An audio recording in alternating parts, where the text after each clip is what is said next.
Olá, bem-vindos ao Strike. Hoje nós vamos falar sobre os 50 anos de relações entre Brasil e China. Desde a reabertura das embaixadas em 1974, a relação entre os dois países evoluiu de forma impressionante, transformando a China no maior parceiro comercial do Brasil. Quais foram os principais marcos desta parceria ao longo dos anos?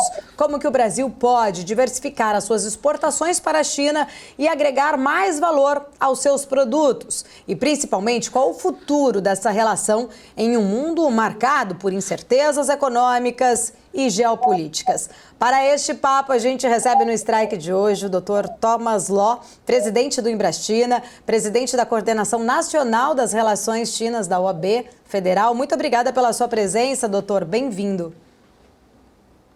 Obrigado. Para mim é uma grande alegria poder falar aqui no Strike e falar desses 50 anos das relações diplomáticas Brasil-China, no qual eu, juntamente com a Embaixada da China, o Consulado da China, realizamos as comemorações no mês de agosto.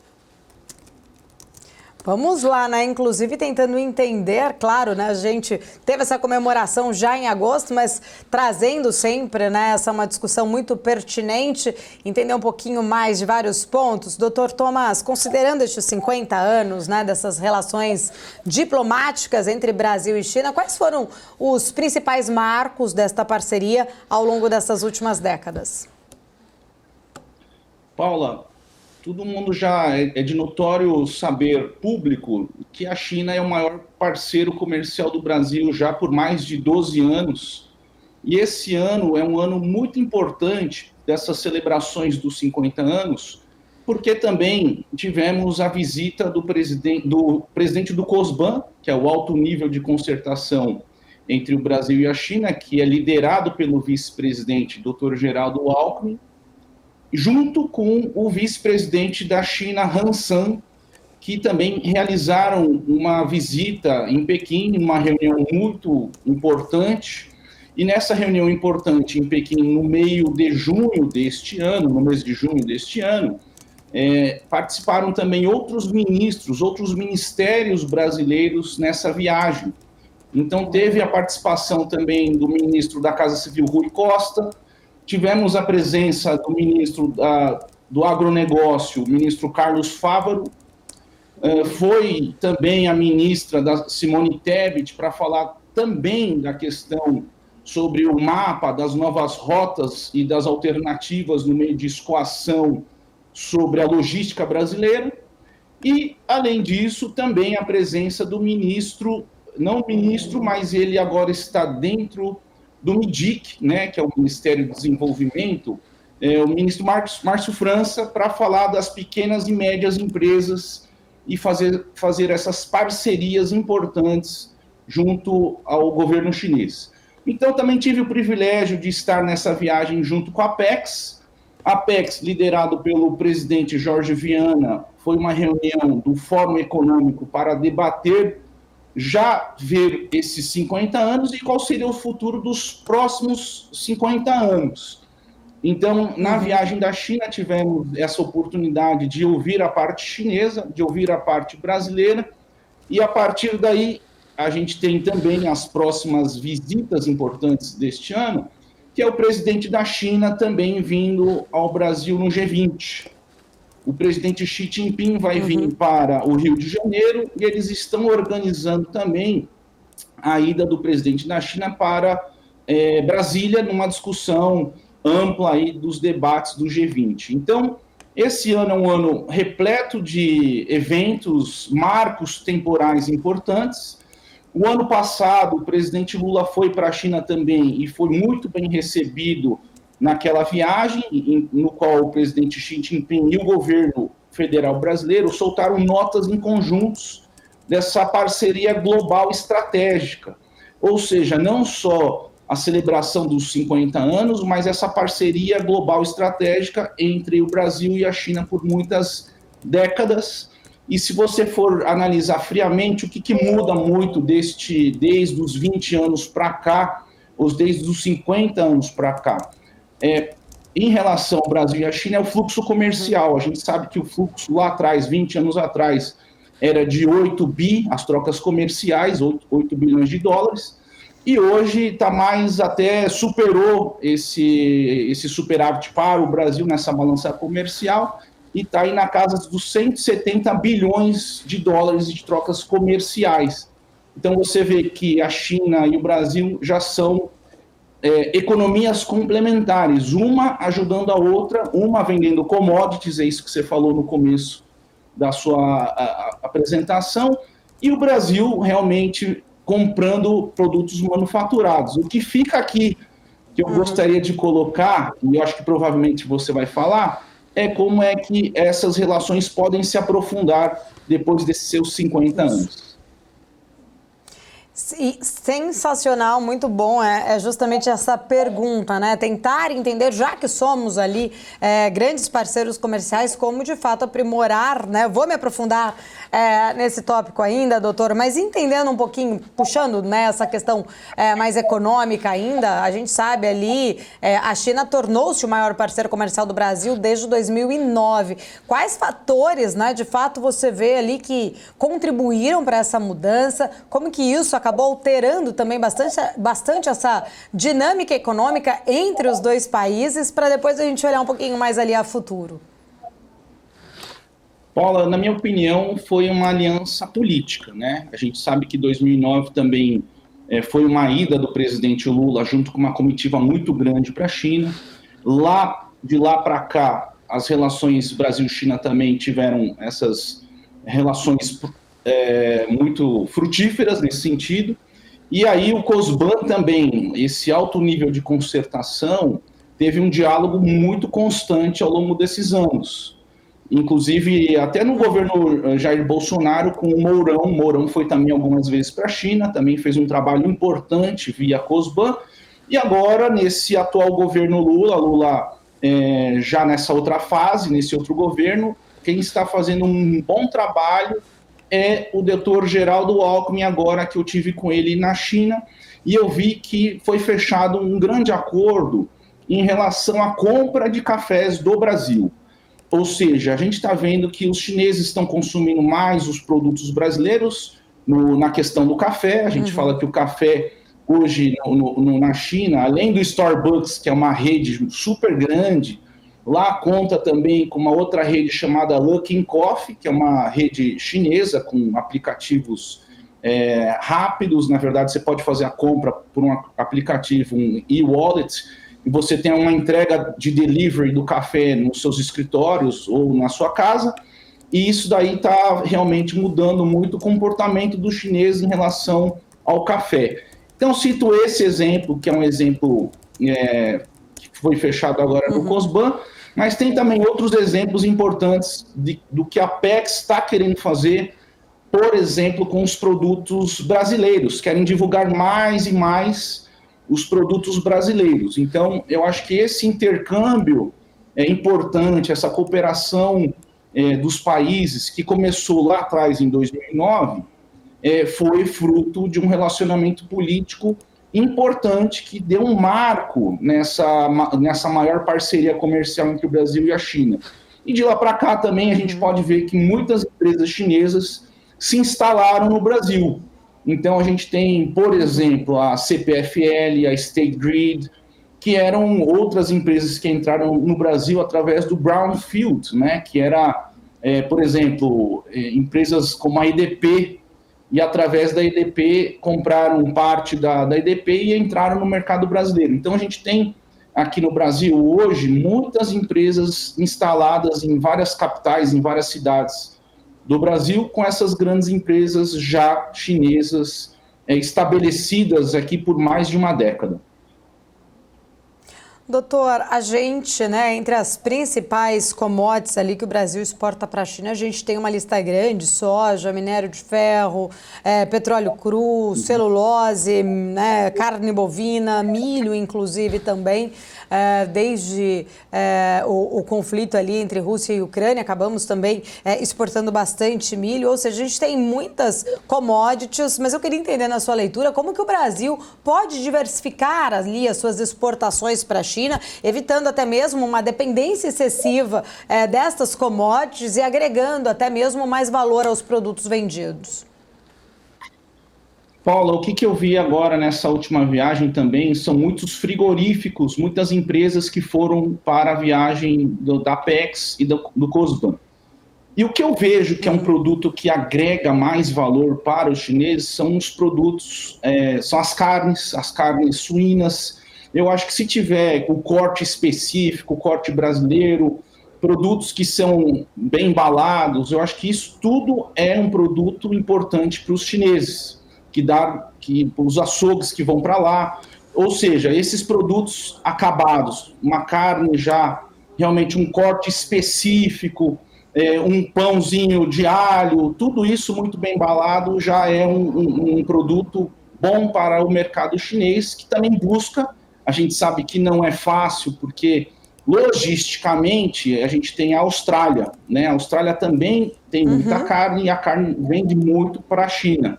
Então, temos alguns exemplos de logística, e é por isso que o debate que se coloca hoje é a questão da infraestrutura sobre como é que o Brasil pode escoar esses produtos via o Pacífico e do Pacífico ir para a Ásia para, pelo menos, diminuir o tempo no transporte marítimo, ou seja, ganhando mais reduziria aí uns 20 dias saindo pelo Pacífico e não pelo Atlântico, conforme a gente tem visto hoje. Doutor Tomás, a gente vai para um rápido intervalo comercial, volta daqui a pouquinho para a gente continuar essa nossa conversa. Você que está aqui acompanhando o Strike, continue com a gente, voltamos em instantes.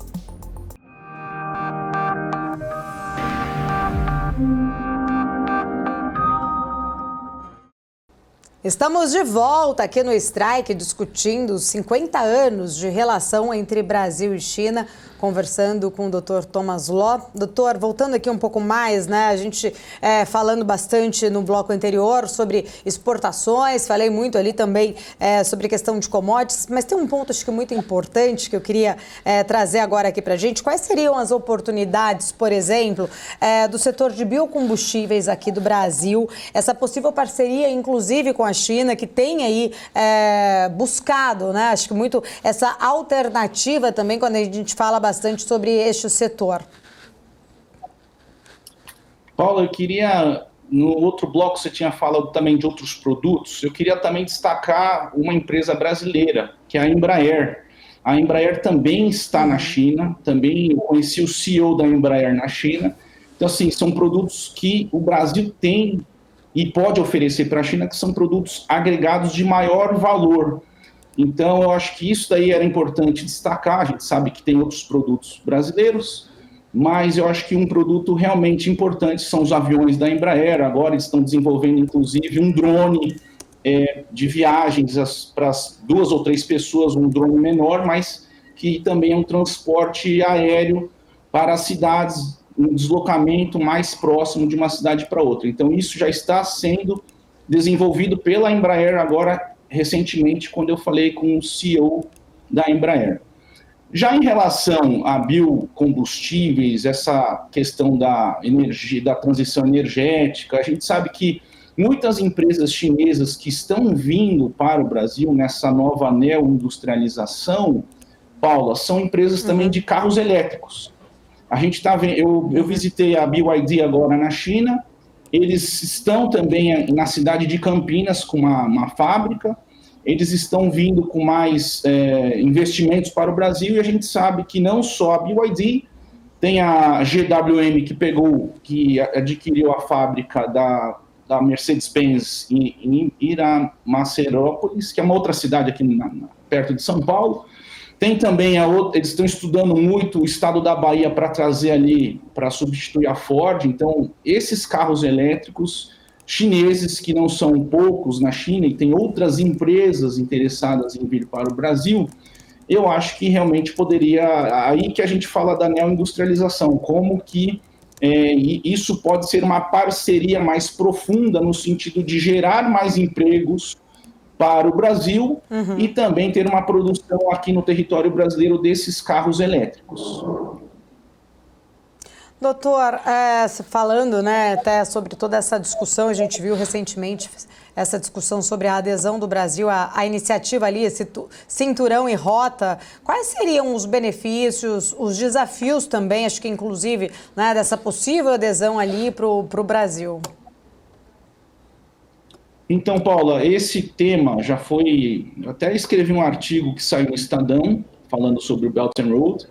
E o Belt and Road agora vai ser um trabalho de um diálogo constante do governo brasileiro com o governo da China.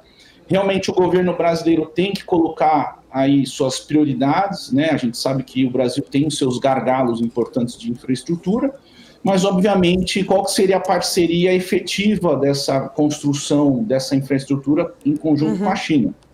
O Belt and Road costuma ser uma parceria no sentido das empresas chinesas também ajudarem a construir essa rodovia ou infraestrutura de portos, aeroportos ou logística propriamente dito. Então, cabe ao Brasil colocar as regras que querem, né? A gente sabe que tem cases de sucesso no mundo e cases de insucesso no mundo do Belt and Road, que eles trazem como direito do desenvolvimento, o direito de você ter uma área que está degradada e através de uma logística de infraestrutura você revitalizar aquela área. Então tem também esse viés também do direito do desenvolvimento.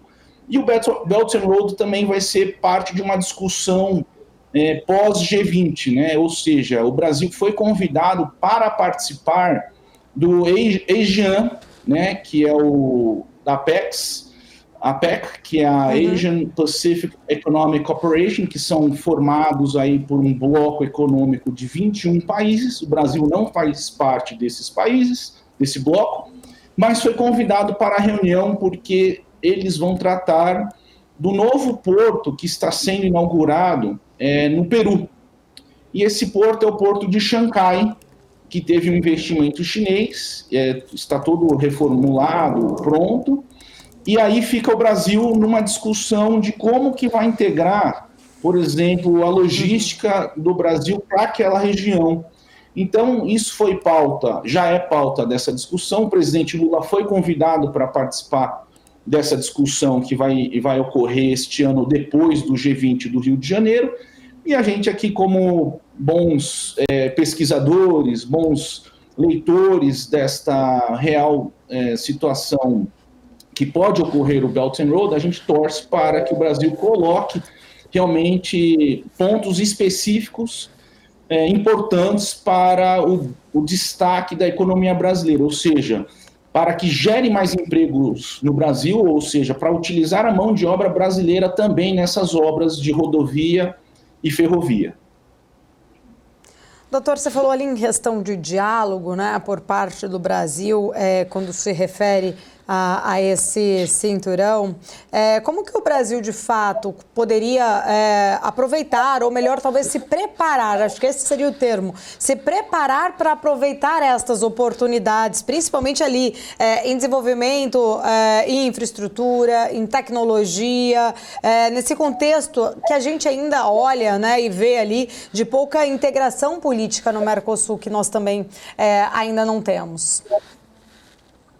Paulo, eu acho importante a integração latino-americana, né? Eu acho que o Brasil também, no ponto de vista político, o Congresso Nacional teria que participar cada vez mais do Parlasul e do Parlatino, que são a integração dos congressos dos países latino-americanos. Isso seria importante para um destaque do Brasil em relação essa integração latino-americana através do Congresso Nacional, e do outro lado, através do setor privado, quando a gente fala da questão de investimento em infraestrutura também, eu acho que é importante que as grandes construtoras brasileiras estejam atentos nesse movimento do Belt and Road e como que essas grandes construtoras podem fazer uma integração com as construtoras, o CREC, da China, como é que eles podem realmente fazer um joint venture nesse sentido.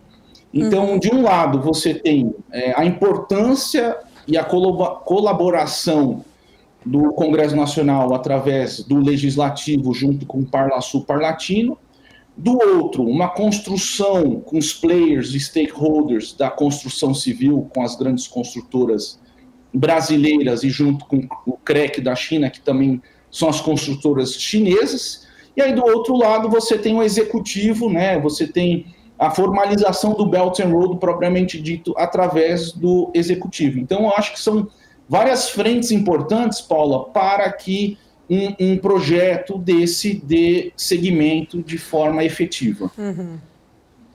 Doutor, você citou ali a América Latina, né? De fato, a América Latina, ela está preparada para acompanhar aí esse ritmo, né? Como que de fato a gente aqui, Brasil, poderia alinhar as nossas políticas públicas para não perder essa relevância nesse cenário global ou acompanhar de fato também outros países ali da América Latina? Paulo, eu acho que esse é um grande desafio. Eu acho que a integração latino-americana, a gente sabe que já está previsto na nossa Constituição Federal, no artigo 4º, a importância do Brasil ter uma integração latino-americana. Agora, vai depender muito dos governos, dos países que são os nossos vizinhos. Você tem a Argentina, você tem o Milei, você tem o Peru, você tem outros países ali para uma integração importante. E eu acho que através de organismos internacionais, de conversas e rodadas, não só pelo Executivo, mas principalmente pelo Congresso Nacional, pelo Parlamento, porque já é formado um grupo importante, aí eu volto a repetir o Parlasul e o Parlatino, dessas discussões de integração latino-americanas. Eu acho que através dessa ponte, dessa construção com os outros países, que será possível, de fato, demonstrar que o bloco econômico, o Mercosul, tem também essa grande importância quando a gente fala isso para uma mesa de negociação com a parte chinesa. Cito exemplo, a gente pega a União Europeia, a força que é a União Europeia, porque cada país que tem ali, seja a França, seja Portugal, seja qualquer outro país que esteja na União Europeia, eles sempre fazem parte desse bloco econômico, sentam dessa forma. E o Brasil também, o Brasil e os outros países da América Latina têm que ter utilizar desse bloco econômico também para as negociações com os outros países do mundo, inclusive com a China nesse quesito, quando se trata de um Belt and Road Initiative e também quando se trata de uma integração latino-americana, porque essa rota do Belt and Road, que já está no Peru, vai ter que ter uma integração com os outros países também da América Latina, não só o Brasil com seus diversos estados, seja via, que nem o senador Nelsinho Trade, ele defende muito o bioceânico, que seria também cortado pelo Mato Grosso do Sul, né? Essa outra rota que poderia seguir para o Pacífico. Então, você tem o senador Nelsinho Trade defendendo ali a rota Mato Grosso do Sul, mas você tem também outras rotas que são defendidas por outros parlamentares e por outros políticos que tratam ali da rota via o Acre, cortando o Amazonas, e outras rotas que também a ministra Simone Tebet mostrou também na ida dela para a China. Então, são várias alternativas e vai depender muito do lado político e do lado empresarial para caminhar junto nessa integração de infraestrutura. Em termos de investimentos diretos ali, quais setores da nossa economia aqui brasileira mais se beneficiariam de fato desses investimentos chineses? Eu acho que, Paula, evidentemente, quando a gente fala dos commodities, ele já tem um arco norte, né? A gente fala do arco norte. O Mato Grosso, por si só, o que ele vende para o exterior, ele vende muito para a China, ou seja, é um estado muito focado na soja, na carne, e praticamente toda a venda da soja vai para a China. Então, se você pegar a importância do estado do Mato Grosso na relação agronegócio, essa relação por si só precisa, aí o escoamento dele por um arco norte. A gente sabe que tem alguns outros portos ali no Nordeste brasileiro, tem um investimento chinês ali no Porto do Maranhão também, mas o que a gente tem tratado e tem visto quando se fala em Belt and Road é realmente ver qual que seria a possibilidade de reduzir ainda mais esses custos de logística. Então, a gente, além do estado do Mato Grosso, tem outros estados potentes, parceiros, e praticamente todos os estados brasileiros que estão... Pega o estado de Minas Gerais, também vende muito para a China. Então, não só o agronegócio, mas também a questão do minério de ferro, a questão de outros produtos brasileiros também fazem parte de ter esse benefício em relação a essa logística que eles querem tanto implementar no Brasil. Claro, né, a gente sabe e a gente acompanha muito aqui a volatilidade, muitas vezes, de preços de commodities, mas recentemente a gente tem acompanhado muito ali uma grande até desvalorização do minério, propriamente também do petróleo, algumas commodities que são importantes para o nosso, né, Ibovespa, para a nossa bolsa, para a nossa economia como um todo, muito por conta de reflexo também de uma expectativa de crescimento da China menor do que em anos pré-pandemia. Como que, de fato, né, você enxerga, diante dessas inúmeras possibilidades que você acabou apresentando aqui para a gente, dessas parcerias de vários inúmeros setores, mas ainda assim, né, o quanto o Brasil ele acaba sendo ou ficando muito, talvez ali, suscetível por essa aceleração da economia chinesa para ter, de fato, aí, né, apesar de ser, seu principal parceiro comercial, mas para ter sucesso também aqui internamente, dependendo bastante desse crescimento chinês. Paula, é interessante essa pergunta que você fez, porque esse ano tivemos a reunião das duas sessões. A reunião das duas sessões, ela sempre começa no início do ano, e é quando o governo chinês se junta para estabelecer diretrizes e critérios para o crescimento chinês. E lá, neste ano, na reunião no Congresso do Povo, eles determinaram que o crescimento da China seria 5% do PIB.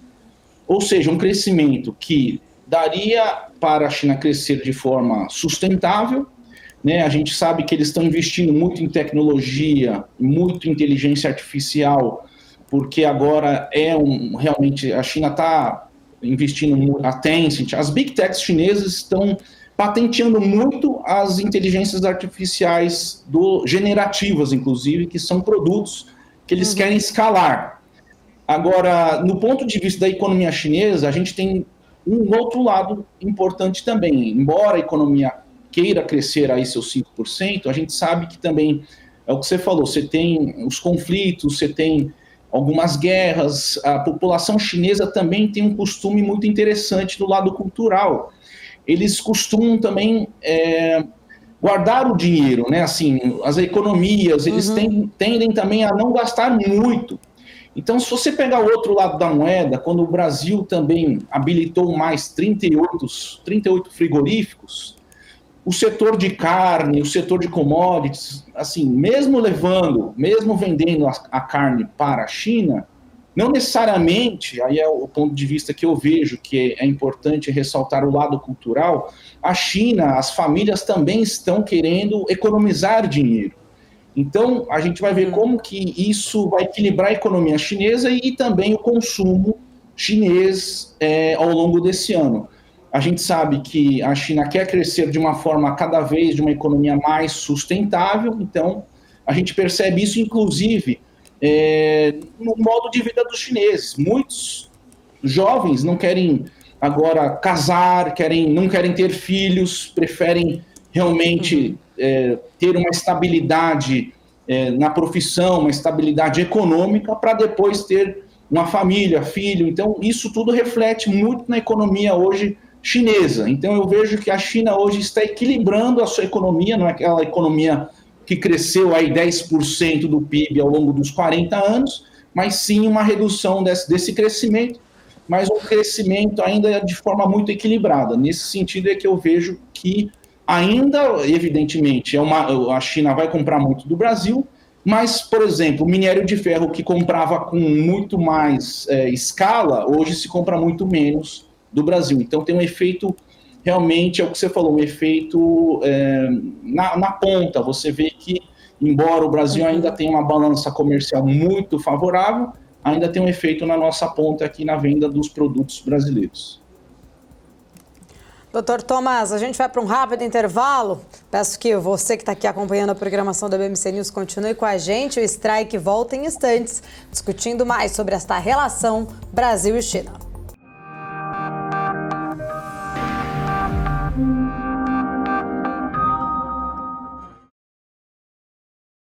Estamos de volta aqui no nosso terceiro bloco, falando mais sobre a relação Brasil e China. Relação esta que completa 50 anos neste ano de 2024 entre os dois países. Dr. Thomas Law aqui com a gente, discutindo bastante sobre estes pontos, desafios, perspectivas para o futuro.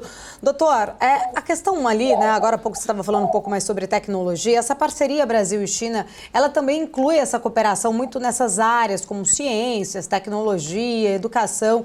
Nesse ponto, né, queria entender um pouquinho da sua leitura, os principais projetos que a gente já vê ali em andamento, qual que é a importância de fato para essa cooperação quando a gente pensa no futuro desse relacionamento entre os dois países?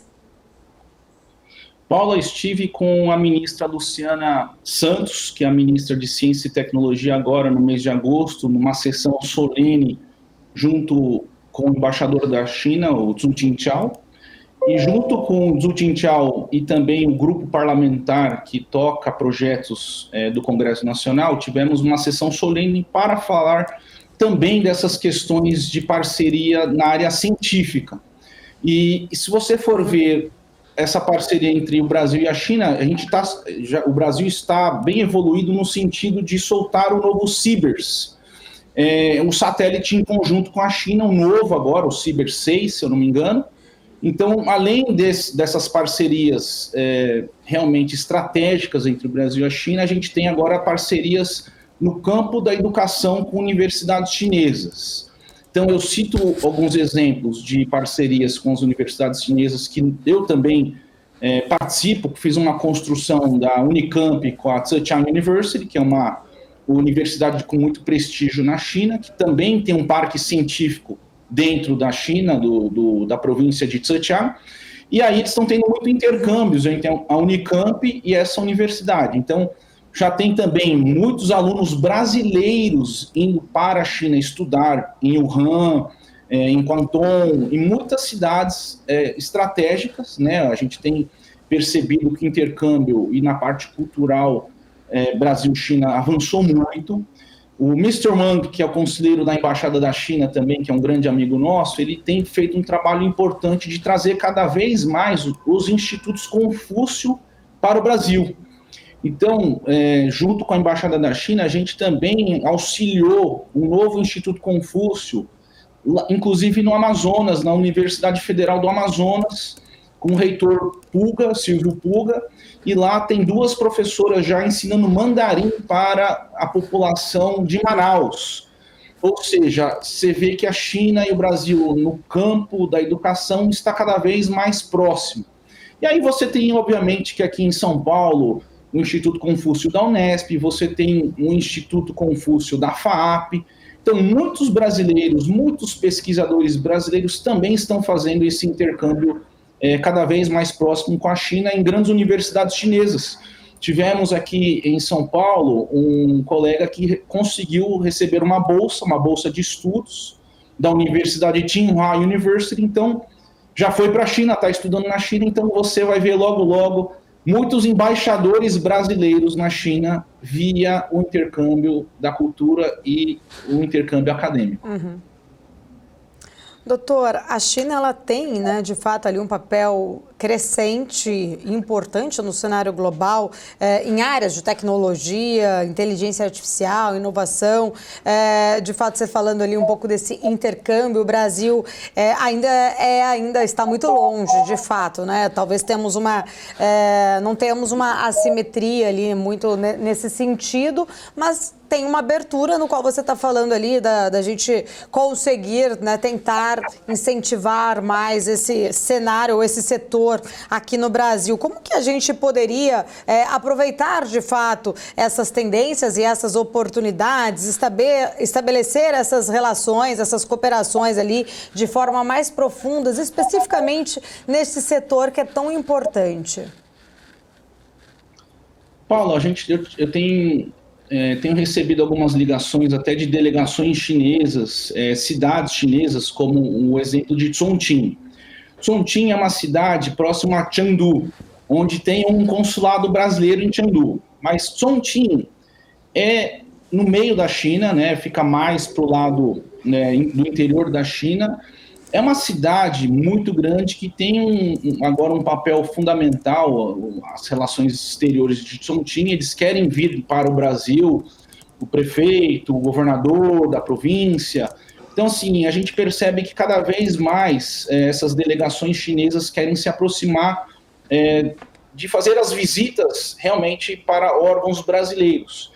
Aí eu cito o TV Broadcasting de Chongqing. Eles me perguntaram, Dr. Thomas, vocês conseguem fazer realmente colocar a gente para falar com algumas TVs brasileiras? Por exemplo, a TV Cultura, a TV Band. Então eu acho que cada vez mais, Paulo, o que poderia ser uma ponte fundamental entre esses dois países é ter programas nas TVs, nas rádios, para falar o que tem da China de uma maneira mais simples para o brasileiro, o público local do Brasil, para ver quais são as oportunidades que tem para os brasileiros para a China e vice-versa.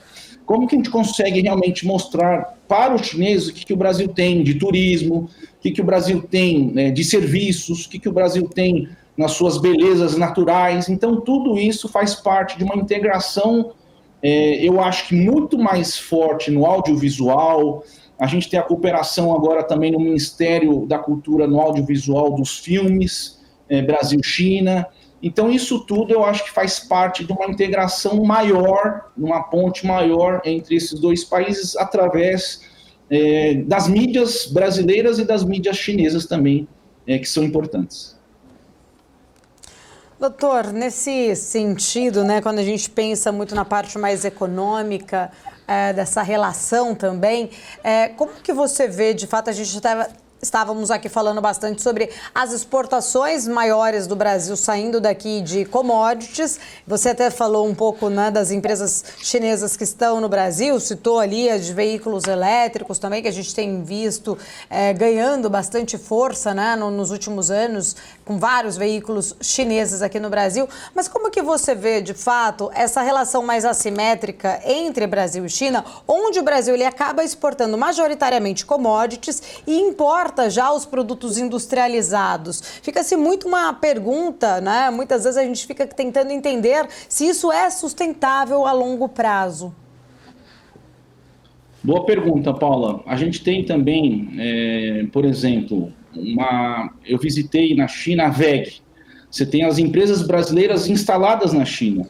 Então, como que a gente consegue também fortalecer as empresas chinesas instaladas na China? Eu acho que esse é uma das perguntas que a gente tem que fazer aqui nesse bate-papo. Como que também a gente tem aqui as feiras internacionais, estamos recebendo as empresas chinesas no Brasil. Tem a China Home Life e a China Machinex, que terá uma feira agora na Expo Imigrantes aqui em São Paulo. E essa feira também já está no calendário oficial de São Paulo. Então, assim, o que você vai ver aqui nessa feira são 1.000 grandes empresas chinesas com selo ISO 14.000, que o governo chinês está querendo destacar nesse cenário. Então, esses grandes empresários chineses estão vindo para o Brasil. Agora, o que a gente coloca aqui, como que a gente fortalece o outro lado? Eu acho que tem que fortalecer cada vez mais as feiras brasileiras na China.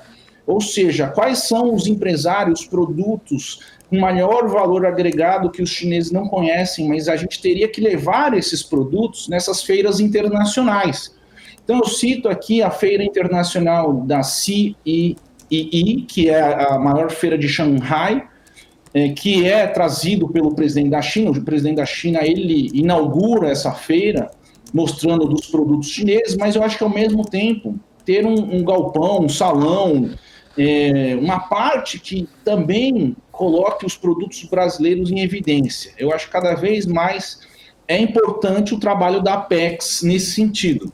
Não só nas viagens internacionais, mas de ter feiras propriamente ditas para mostrar os produtos brasileiros. Essa é a minha colocação nesse sentido. Doutor, você falou da Apex, né? Inclusive, queria aproveitar e falar um pouco mais do Ibrachina, entender de fato que você pudesse explicar aqui para a gente qual que é o papel do Instituto Brasil-China nestas facilitações dessas relações bilaterais, na promoção mesmo também ali dos eventos culturais, dos eventos educacionais e também comerciais entre esses dois países. Lógico, Paula, a gente é um instituto sociocultural Brasil-China, fundado por professores de universidades brasileiras, e o nosso foco é muito a cultura. Então, a gente tem a parceria com, na verdade, a gente fez um grande evento esse ano para celebrar os 50 anos, e foi um patrocínio do Bank of China, CPFL e o State Grid, para a gente trazer 81 artistas chineses para o Brasil numa apresentação em várias cidades brasileiras, seria Campinas, São Paulo e Brasília. E esses 3 grupos são grupos da Ópera Vu, que é uma ópera super renomada na China, com grandes artistas mostrando o teatro chinês, com um pouco do circo chinês. E tem também a Academia de Danças de Pequim, que é uma academia super renomada também em Pequim, com danças que fizeram também em Brasília e São Paulo, e também as danças étnicas chinesas, que são 56 etnias sendo representadas na China. E tivemos a apresentação deles também pela Universidade Minzu do Noroeste, em São Paulo, Brasília e China. Então, onde eu quero chegar? Que o nosso instituto, através da parceria com a Embaixada da China, a parceria com o Consulado Geral da China em São Paulo, a gente tem um papel fundamental de fazer esses eventos culturais para cada vez mais trazer a cultura chinesa mais perto dos brasileiros. Eu acho que esse é a nossa missão, além do papel acadêmico que a gente tem das universidades, da pesquisa, a gente entende que também, por exemplo, no Ano Novo Chinês, a gente sempre comemora aqui em São Paulo, no bairro da Liberdade, com todas as escolas de dança de Kung Fu. Aqui em São Paulo tem uma feira de comidas, então tem uma representação também da comunidade chinesa no Brasil. Então nosso papel é realmente pensar em questões que tragam mais essa inserção da cultura chinesa, faça uma integração das duas culturas e também dar oportunidade ao público brasileiro de ver peças desse tipo, como a Ópera Vu, que você não teria condições de ver em nenhum cenário aqui latino-americano, se não fosse realmente através da Lei Rouanet, dessa colaboração com o Ministério da Cultura, através do projeto Lei Rouanet e também do projeto PROAC, da lei aqui da Secretaria do Estado de São Paulo, também ajudando a gente nesse sentido. Então foi realmente um movimento muito bacana, tivemos muitas pessoas satisfeitas com esse show, e a gente também fica muito feliz porque a gente está trazendo a cultura até para os meus filhos que são nascidos no Brasil, mas também estão vendo um pouco da cultura chinesa aqui com esses shows. Doutor Thomas Ló, vou pedir mais um minuto aqui para o nosso intervalo comercial. Você que está acompanhando a programação da BMC News, continue com a gente. Voltamos em instantes.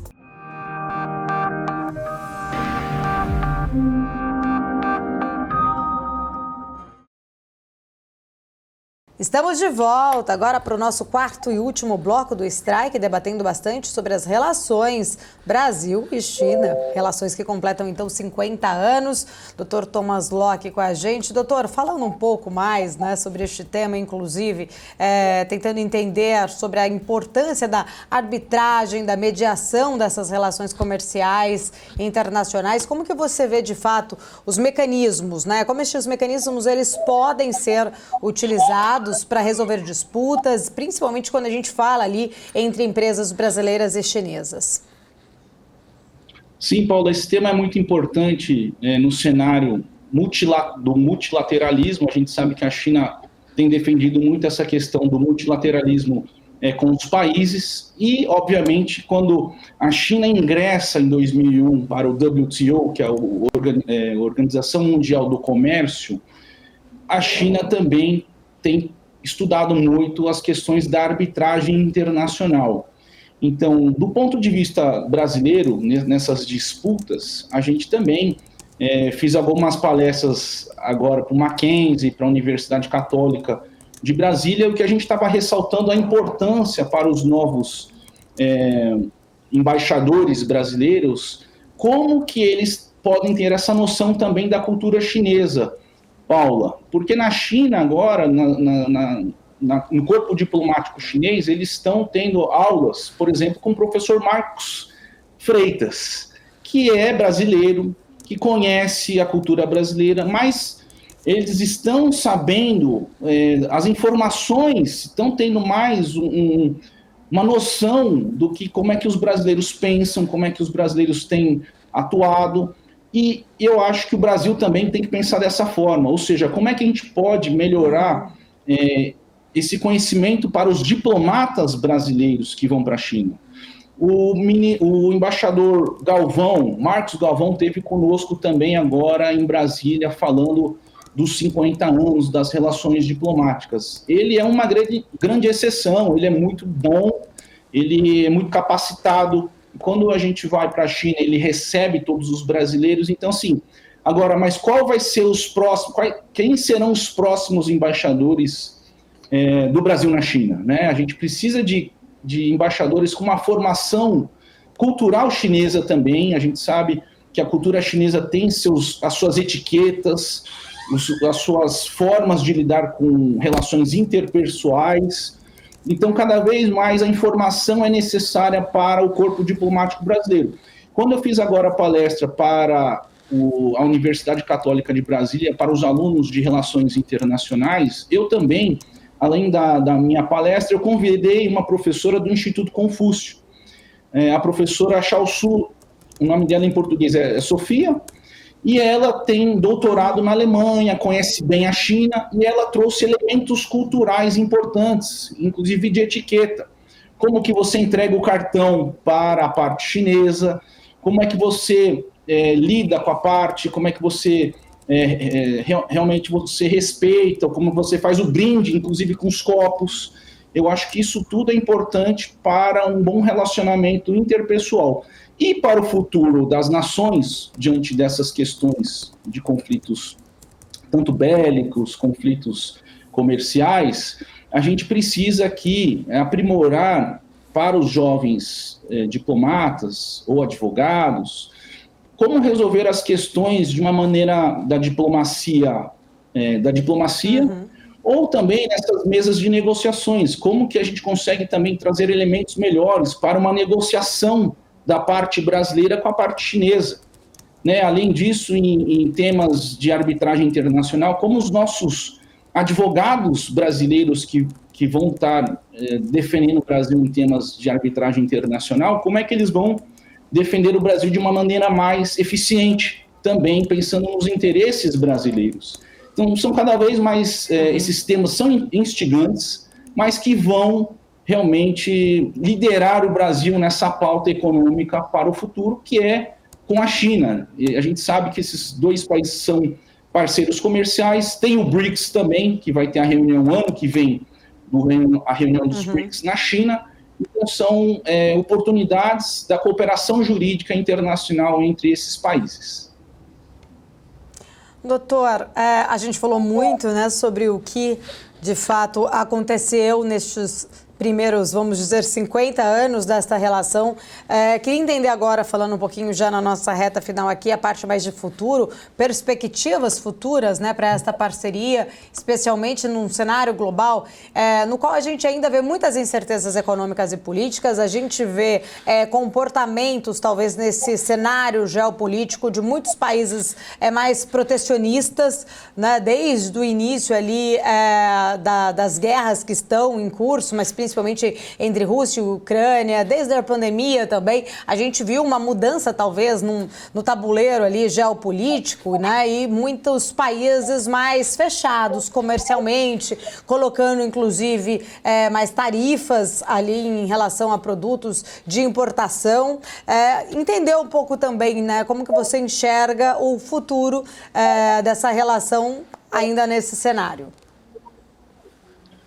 Paula, eu acho que a ONU tem feito um papel, tentado fazer um papel importante no mundo. A gente sabe que não é fácil, realmente, no Conselho de Segurança da ONU falar com a Rússia, falar com outros países, mas a gente sabe que hoje a gente tem novos atores globais. A gente sabe que a China tem um papel também importante na questão da mediação e da paz mundial. Quando você pega e lê a Constituição Federal Chinesa, ele tem alguns princípios importantes, como o princípio da soberania, como o princípio da autodeterminação dos povos, como o princípio da não interferência em outros países, como o princípio da paz mundial, que é um princípio que eles defendem muito.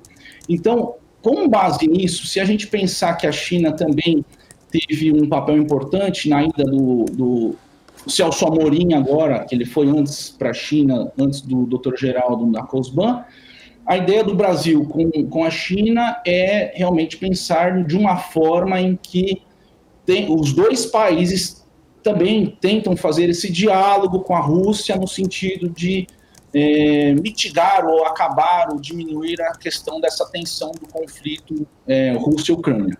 Então, a gente tem hoje um papel importante que a China vem fazendo nesse campo de uma mediação, ou pelo menos ser um novo ator global, para que trate também de questões da segurança mundial e da paz social. Então, desse ponto de vista, eu acho que é importante ouvir os diplomatas chineses e também pensar que dentro dessa integração mundial, como eles falam, seria o futuro compartilhado. Como é que esse futuro vai ser compartilhado entre todos os países?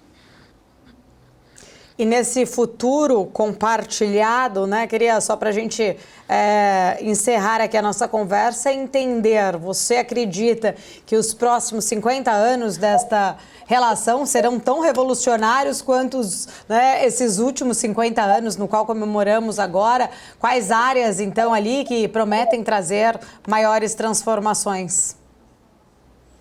Paulo, eu queria destacar a inteligência artificial. Eu fui agora para a China com uma delegação de 31 juristas brasileiros, inclusive a Pamages foi com a gente, com juízes brasileiros.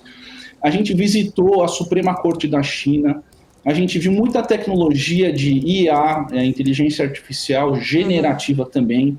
Muitos juízes, a gente conversou, tivemos aulas de direitos chinês, e aí a discussão é como é que a China está lidando com a questão do regulamento da inteligência artificial. E aí o professor falou para a gente assim, na área da inteligência artificial, que o Congresso do Povo Chinês, a China, respeita o efeito Bruxelas, respeita a legislação da União Europeia, mas que para a China é um pouco diferente.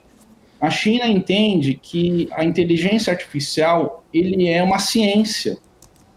Ele serve como um progresso da humanidade, então eles não querem criar barreiras ou obstáculos para esta ciência. Então, com base em alguns princípios, eles têm alguns princípios que vão seguir aí nessa pesquisa em diversos setores da economia, no setor da educação, no setor jurídico, no setor de serviços, de comércio, de turismo. Eles vão deixar a pesquisa rodar e em 5 anos, o Congresso do Povo, então, vai elaborar uma lei da inteligência artificial. Então, Paulo, imagina que você tem um produto chinês e agora, além de ser um produto chinês made in China 2025, que seria com a tecnologia chinesa, com um produto barato, mas, ao mesmo tempo, um produto com maior valor agregado, com uma inteligência artificial nesse produto.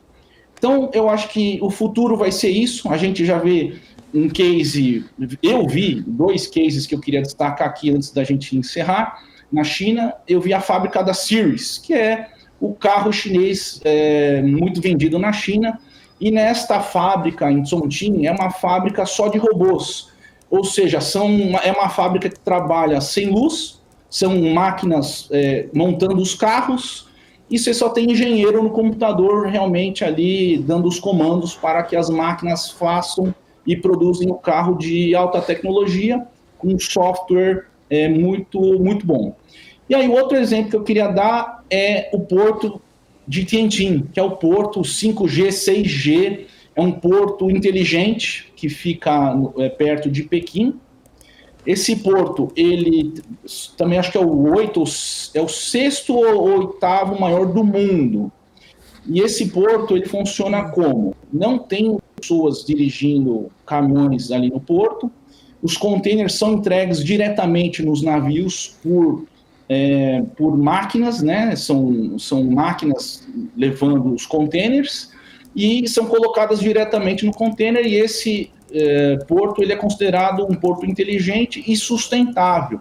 Então são dois exemplos que eu queria deixar aqui como que a China está fazendo, além dos trem-balas que a gente viu essa vez também, e a interligação que eles estão fazendo de uma logística muito bacana, inclusive de Pequim para Hong Kong, ou seja, você pode pegar o trem-bala de Pequim à noite, você entra, dorme, e de manhã você está em Hong Kong, que é a outra parte da China, né, que é outro sistema chinês, mas que fica fora do continente da China. Então, você tem 3 exemplos importantes aqui que eu queria destacar.